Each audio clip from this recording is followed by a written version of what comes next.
Gelin mi de çöp aytasan, barin mi de çöp aytasan, yakasan aydım yakasan, yakasan ay od yakasan, saçına güller takasan, zülfüne güller takasan, yakasan od yakasan, yakasan dım yakasan.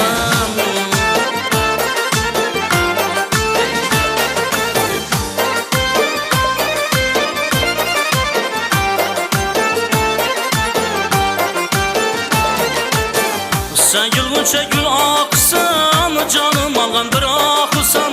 Sen gülgünçe gül aksan, canım algan bırakırsan. Aklım algan bırakırsan, canım algan bırakırsan. Yakasan ay dım yakasan, yakasan ay od yakasan. Saçına güller takasan, zülfüne güller takasan. Yakasan ay od yakasan, yakasan dım yakasan.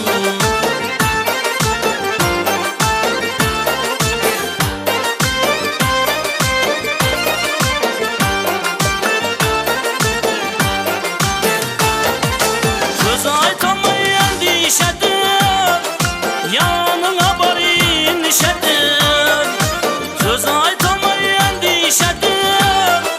Yanına barın işedir. Targın çemen azmazanı, söhbetine sazmazanı. Targın çemen azmazanı, söhbetine sazmazanı. Sevdim diye razmazanı, alma enarın mazanı. Yakasan aydım yakasan, yakasan ay od yakasan. Saçına güller takasan, zülfüne güller takasan.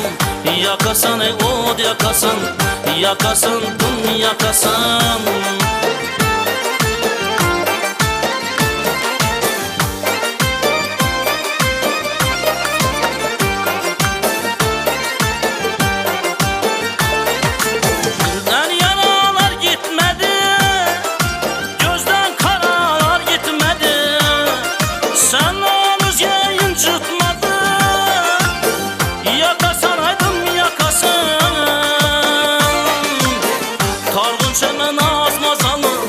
Söhbetine sazmazanı, tardım çemen azmazanı. Söhbetine sazmazanı, sevdim diye razmazanı. Alma anarın mazalı. Yakasan ay dım yakasan, yakasan ay od yakasan. Saçına güller takasan, zülfüne güller takasan. Yakasan ay od yakasan, yakasan dım yakasan.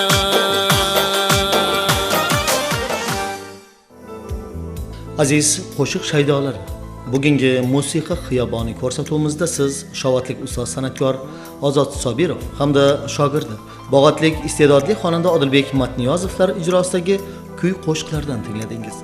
Ko'rsatuvimiz yakunida ijodkorlarimizga san'at osmonida yanada yuksaklik, yurtdoshlarimizga esa tinchlik, omonlik tilab qolamiz.